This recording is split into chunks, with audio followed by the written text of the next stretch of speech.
Hello, Steelbones here. We started out week 3 at Silver 434 LP. My goal to improve this week was to get 90% of my uncontested farm. Keep in mind that I'm not worrying about any while I'm in the middle of a fight, just the ones that should have been free if I were better at the game. I'm going to leave a counter running in the corner while we get straight into it. Game 1 was one of the best. I wasn't amazing, but I think I made correct choices more often than not. I get a nice chunk of damage early. I push for level 2 first and start looking for the E-Flash, but he's smart enough to back up. I play it safe and come back to lane with an extra longsword.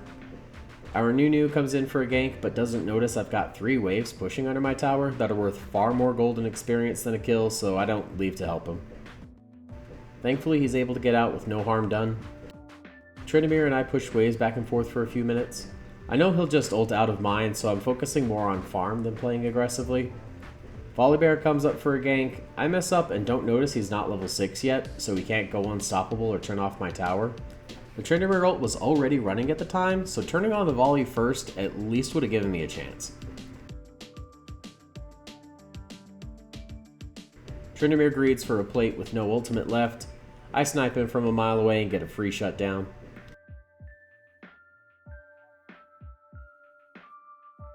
A bit later, I send an ult down to help out at Grubs. Tryndamere follows and almost gets me, but thankfully my team comes to help. The enemy team keeps trying to invade our topside jungle, so I pick up a few kills here and there, but not much else happens mid-game. At about 23 minutes, check out the kills because I'm fed, but the team is struggling. Within a few short minutes, I mess up by dying multiple times for no good reason and throwing away the advantage that I had.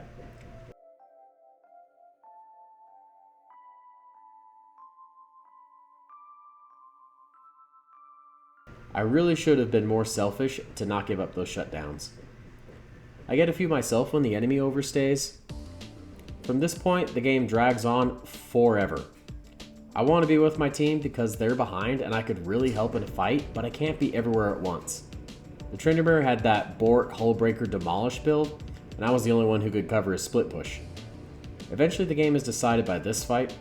The death timers were well over a minute by this point, and they screwed up first.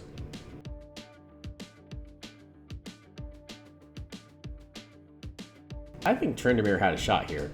If he stayed on the beeline for our Nexus, he could have ulted and if not won, at least made it very close.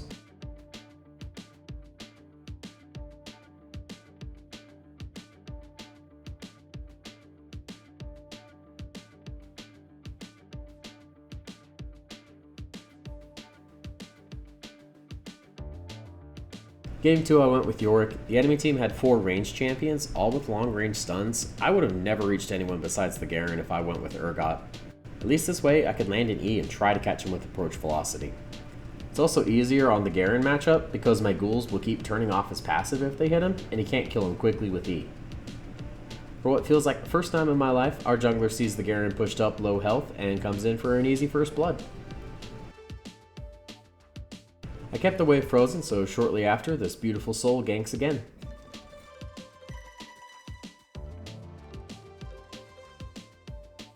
We don't get the kill because I have no items yet, but the Garen is forced to flash away and the wave is still frozen.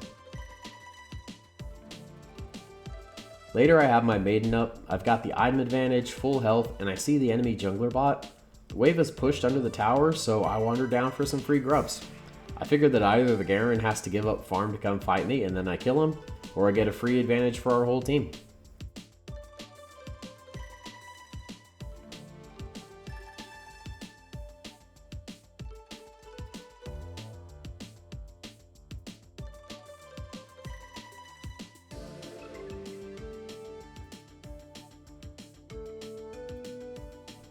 "11 minutes in, I roam down to help our Viego on the rest of the grubs. The fight ends up closer than I would have liked, but we get the kills and grubs without losing anyone. Mid-game, I come to help our team near the blue buff. I sit there wondering why the hell the buff isn't resetting, and it takes me forever to realize it's freaking Daisy, not the buff. She got me because she came out of the bush. I absolutely couldn't tell with the skin, it looks just like the buff after it's transformed. That ended up throwing me for such a loop that I play like crap the rest of the fight. I still really don't want to be chasing down all these ranged champions, so I do a lot of split pushing. That's boring to watch, so we're going to skip ahead. One of the more interesting choices I made was getting a tier early. I knew I'd have to be spamming a lot of E's to catch people. I already had Sereldas because it would constantly give me approach velocity, so I decided to upgrade the tier to Fimbulwinter. Because of the slows, I was getting a massive shield for free pretty much on cooldown. It was a good niche choice. Eventually, I just keep splitting while the team stays together until we win. Game 3 was a nightmare. No one on my team would change pick order with me. I mean, they don't have to, but it would have been nice, because I got counterpicked really hard with Smolder. If you've never played that matchup before, it's horrible.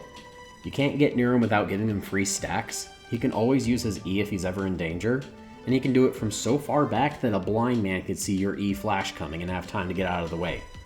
That all boils down to a champ with infinitely stacking, percent max health, AoE true damage, getting to scale for free. If you don't have an aggressive jungler who helps you get kills and steamroll quickly, it feels completely hopeless. This game, I chose to just farm because I knew I'd never get a kill. That was the wrong choice against a late game champ like Smolder. I really should have been far more aggressive or tried to focus on getting other lanes ahead. Literally nothing happened to me for almost 20 minutes. When I finally strolled up to the rest of the enemy team, they fell down like bowling pins.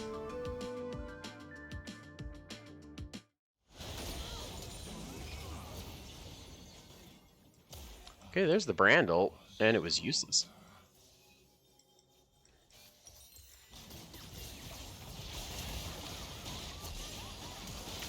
Okay, that was kind of a panic reaction, but it worked. I'm so dead after that. Oh my god, I get out? What sped me up?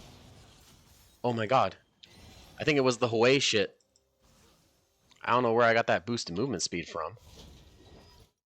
That was an absolute reflexive kill. My brain fried and I went for the flip and I got it. For the next bit, just keep an eye on the insane amount of burn damage I'm taking.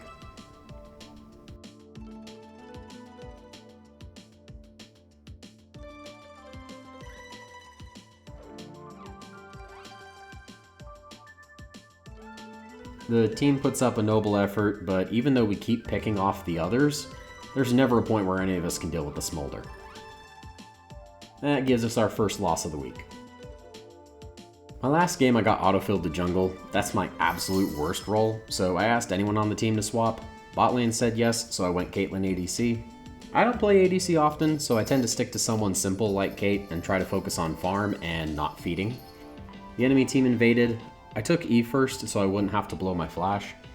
It wasn't ideal, but both enemy bot laners were now half health while our Xerath support was full. The Ashe walks right into one of my Qs, so a quick flash auto gets me a kill, and even a tower plate before 5 minutes. Our Xerath gets a little greedy here, and stands way too close while he ults for the Lulu.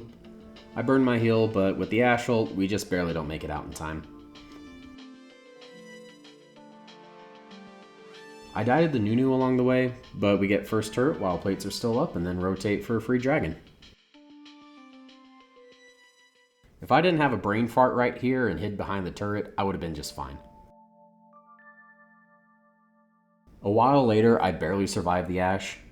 I knew that Ashe ults and Nunu snowballs were my biggest threat this game. For the next several minutes, I mostly farm mid lane and try not to push up too far for the Nunu to walk right behind me. Shortly after finishing my IE and getting Infernal Soul, I have a bit of a eureka moment. I realized that I was long enough range that the Ashe R and the Nunu W were the only real threats, so I started building towards Edge of Night. It may not be the best damage item on the planet for me, but it would give me lethality and health while blocking stray arrows or snowballs. The one time I got value from it, I still instinctively flashed, but hey, it did its job. Overall, we had a great team that was always just around the corner to help each other, and everyone did what they were supposed to do. That leaves us at Silver 3 with 23 LP. We're slowly but surely moving on up. Now let's see how that CS went. I don't know if you've ever tried to look through over 2 hours of footage frame by frame, but I decided within a couple minutes that wasn't going to happen. By 20 minutes into Game 1, I had hit roughly 153 out of 198, or 77%. It's not the 90 I was shooting for, but better than I expected. While counting, I did notice a habit I want to break. I spent a lot of time throughout the games not farming, but also not really doing anything else. This week I want to work on always being doing something. It doesn't matter if it's fighting, taking a jungle camp, or just getting vision. I want to always be accomplishing something this week. Thank you so much for watching. You can catch the full games on Twitch Mondays and Tuesdays. Have a great day, and I'll see you next time. Bye-bye.